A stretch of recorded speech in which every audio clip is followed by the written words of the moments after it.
Alright guys, welcome back to the channel, and today we're going to be going over everything that we're going to be doing to this car to actually restore my 4-valve Mustang. So let's get into today's video.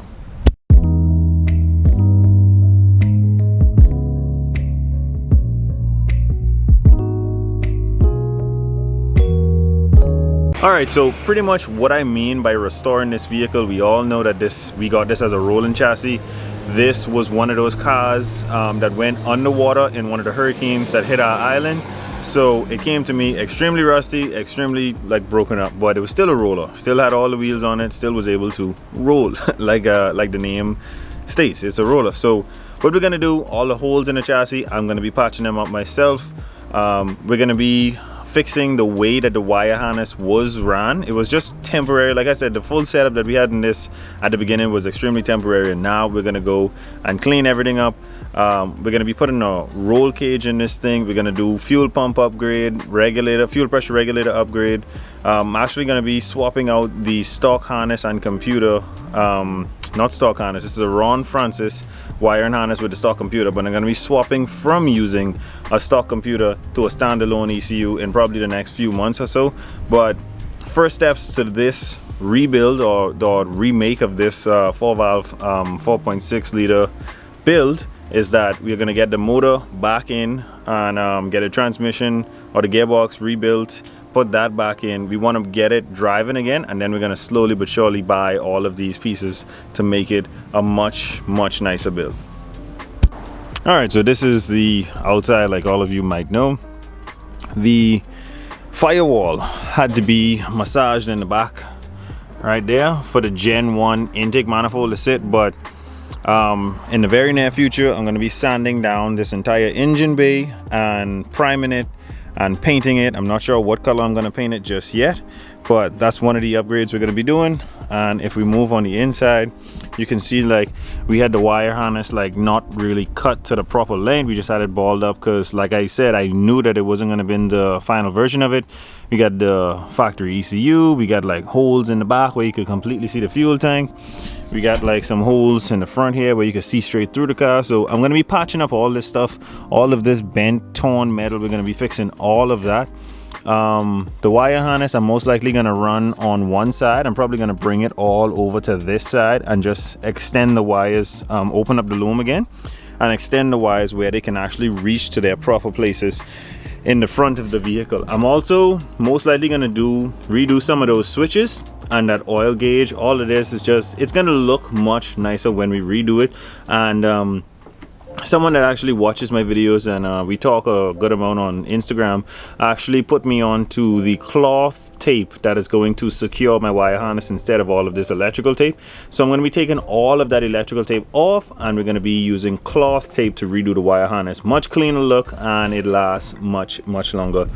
So yeah, now pretty much with the fuel pump setup, I'm gonna be taking, I think this is some generic pump, so it might not even be giving us what we think it's giving us for fuel pressure or for delivery. So I'm gonna be getting a Walbro 340, I think it's liter per hour pump. So that's a pretty big pump, and we're gonna need a pretty nice fuel pressure regulator to sustain the proper amount of flow. So I'm gonna be getting an Aeromotive fuel pressure regulator, which is also a very nice piece. So as you guys can see, we're going in the right direction with this build, and we're going to start upgrading everything slowly but surely. But we're definitely going to be doing some very nice things to this in the future. I also have a brake upgrade that I want to do to this. I just always felt like this thing didn't stop the best, but also I think that has to do with how the power steering and the brakes have have an all-in-one system. But I'm going to be upgrading the brakes on this. Also, we're going to be installing rear brakes, a hydraulic e-brake, obviously for entries, for drifting.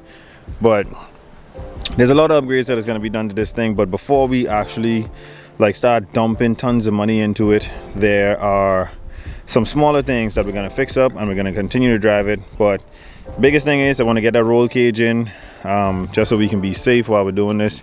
Get the inside painted, get the engine bay painted, and then we can worry about painting the outside once all of that is completed. Once the car is back together, engine, gearbox is inside the car, everything is working fine, then we can worry about painting the outside and doing all of the cosmetic stuff on the outside. But while I have this thing torn back down and torn apart, I'm going to clean up the bay. I'm going to clean up the inside of the car. We're going to spray all of this. I'm going to fix all of the sheet metal in the back that needs to be replaced. Like, look, she has some cuts here. I'm not sure what I'm going to do with these spots, but I'm going to try and fix as much as I can. I'm most likely going to leave like a little square or circle right here just so I can continue to access this fuel pump without having to drop the tank, because that really is convenient. But yeah, pretty much we're going to be doing some pretty cool upgrades to this thing. All right, so we just roughly went over all of the upgrades that I'm going to be doing to this vehicle in the next few months. But I think one of the most exciting things that I am going to be doing is actually buying the Harley Terminator X kit, which is going to eliminate that Ron Francis wire harness and also eliminate the stock ECU, so we won't have any limitations. I'll be able to rev this motor to whatever I want to rev it to. These motors are pretty much good for about 7,800 RPM with all stock valve train and everything, so I'm probably going to rev it to like 75 and just leave it there, just because, you know, drifting likes that high idle. I mean, not high idle, but a high RPM, you know, stay in the power band. It's gonna have a turbo, a pretty big turbo, so I'm expecting the turbo to be a bit laggy too, the GT45. So the Harley should allow us to take full advantage of the 4-valve motor, full advantage of the turbo that we're gonna be putting on this thing, the injectors, the MAF. We should pretty much get just about everything done that we want on this car. We should be able to achieve that 450 horsepower goal that I'm going after. And once we've done everything to the car and she's running good, I'm going to be taking this car to a dyno, and there's no dyno on this island, so I'm actually going to be putting it on the boat, taking it to another island, putting it on the dyno, and we're going to see what this thing actually puts down for power. But thank you guys so much for watching. That's all I have for you guys for today. Always remember, don't drift without your dreams. Don't forget to like, share, and subscribe, and I'll catch you guys on the next one.